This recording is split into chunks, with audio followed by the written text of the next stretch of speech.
ভাই ক্রিকেটার মোশাররফ হোসেন রুবেল। তো উনি আর আমি একটা জায়গায় খেলতে গিয়েছিলাম আমাদের পাশের থানাতেই, সেমিফাইনাল খেলা ছিল। তো ওইখানে আমরা 10 উইকেটে ম্যাচটা জিতছি। জিতার পরে আমরা দুজনকে যখন খেলা শেষে তখন আমরা দুজনকে 10 টাকা দিয়েছিল।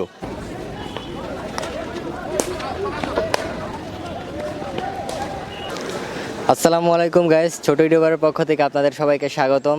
আর আজকে আমি চলেছি একটি ইন্টারেস্টিং ভিডিও নিয়ে। সেটি হচ্ছে, আপনারা অনেকে ক্রিকেট ভালোবাসেন, ক্রিকেটকে অনেক শ্রদ্ধা করেন, তাই আমি আজকে চলে এসেছি ধানমন্ডি আবহানী মাঠে। আর আমার পাশে আছেন আইকন ক্রিকেট ইনস্টিটিউটের প্রতিষ্ঠাতা এবং হেড কোচ সুব্রত সরকার স্যার। আমরা সরাসরি চলে যাচ্ছি তার কাছে।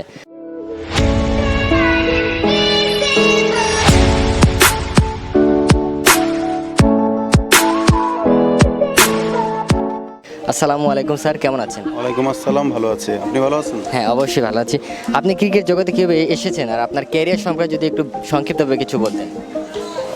প্রথমে আমার ফুটবলে ইন্টারেস্টেড ছিল, তো তারপর ফুটবল খেলতে খেলতে কিছু ব্যথা পেয়েছি।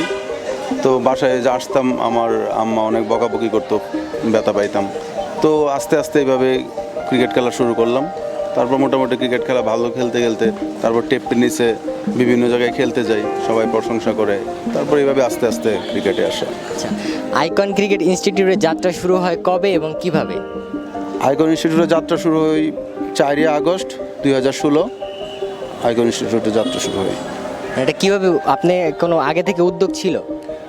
আমি যখন ক্রিকেট খেলতাম, আমি 9 বছর প্রিমিয়ার লিগ খেলেছি, 10 বছর ফার্স্ট ডিভিশন খেলেছি। তো যখন আমি খেলতাম তখনই আমার ইচ্ছা ছিল যে আমি ক্রিকেট কেরিয়ার শেষ করে আমি কোচিং পেশার সাথে সম্পৃক্ত হব। তো আমার আগে থেকেই প্ল্যান ছিল যে আমি একটা কোচিং সেন্টার খুলব। আচ্ছা, আপনার জীবনের মূল লক্ষ্য কী ছিল? আমার জীবনের মূল লক্ষ্য ছিল আমি একজন বড় ক্রিকেটার হব, দেশের হয়ে প্রতিনিধিত্ব করব। এটাই আমার জীবনের মূল লক্ষ্য ছিল। এত পেশা থাকতে আপনি ক্রিকেট কোচিংয়ে কেন পেশা বেছে নিলেন? আমি ছোটোবেলা থেকে খেলার সাথে আমার খেলতে ভালো লাগতো। ক্রিকেটটা আমি খুব পছন্দ করতাম, ক্রিকেট খেলতে আমার ভালো লাগতো। এই জন্য আমি সবসময় চাইছি যে আমি ক্রিকেটের সাথেই থাকবো, একজন ক্রিকেটার হব। আপনার শৈশব কোথায় কেটেছে আর আপনার শৈশবে যদি কোনো মজার ঘটনা আমাদের সাথে একটু শেয়ার করতেন। আমার শৈশব কেটেছে কিশোরগঞ্জ বাজিতপুরে। ওইখানে আমার বেড়ে ওঠা। আর খেলায় আমার একটা স্মরণীয় ঘটনা হলো, আমার খুব ক্লোজ বড় ভাই ক্রিকেটার মোশাররফ হোসেন রুবেল। তো উনি আর আমি একটা জায়গায় খেলতে গিয়েছিলাম আমাদের পাশের থানাতেই, সেমিফাইনাল খেলা ছিল। তো ওইখানে আমরা 10 উইকেটে ম্যাচটা জিতছি। জিতার পরে আমরা দুজনকে যখন খেলা শেষে তখন আমরা দুজনকে 10 টাকা দিয়েছিল ওই টিম। আচ্ছা, আপনার প্রিয় ক্রিকেটার কে? আমার প্রিয় ক্রিকেটার সচিন টেন্ডুলকার। একাডেমি নিয়ে আপনার ভবিষ্যৎ পরিকল্পনা কি? একাডেমি নিয়ে আমার অনেক পরিকল্পনা।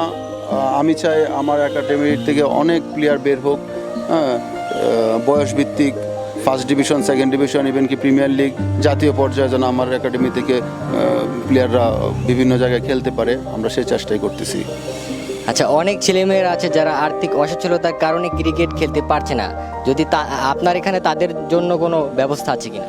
আমাদের এখানে অনেক ছেলেপেলে আছে যারা ভালো টাকার জন্য প্র্যাকটিস করতে পারে না, আমরা তাদেরকে বিনামূল্যে কোচিং করাচ্ছি। তারপর আমাদের এখানে থাকা খাওয়ার যে ব্যবস্থা আছে, হোস্টেল সিস্টেম, সেটাও আমরা তাদেরকে হাফ করে দিয়েছি।